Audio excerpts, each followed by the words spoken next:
As the weather turns hot and dry here in Oklahoma, we tend to experience greater problems with the perennial pest, and that is the spider mite. Spider mites love to attack a wide variety of plants, including the tomatoes that we see in front of me here. The spider mites are related to insects. They are arthropods. They're more closely related to spiders, and they do their damage by feeding with piercing mouth parts to extract plant sap from the plants. And they are very tiny.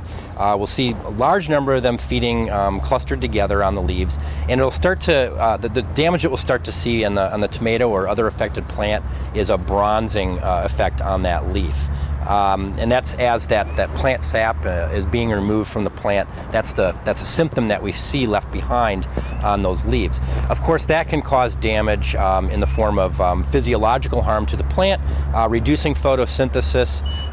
You're going to have less quality, less quantity of fruit as a result of that feeding. So again, the hot, dry weather, 90 degrees and above, very low humidity, that's when we typically will see problems with spider mites.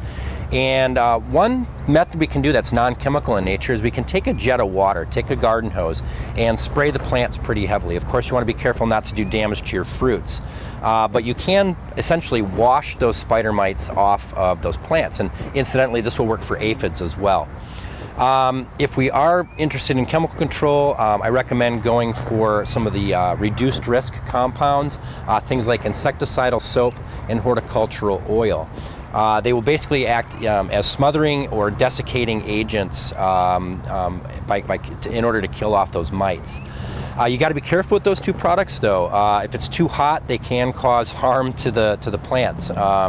So we want to make sure that the conditions are right. Check the label for the optimal conditions for using those products. And we certainly don't want to be using those products too frequently, because again, the more we're using that product, the more potential harm we could be giving that plant, causing that plant. So you want to be careful with those two products.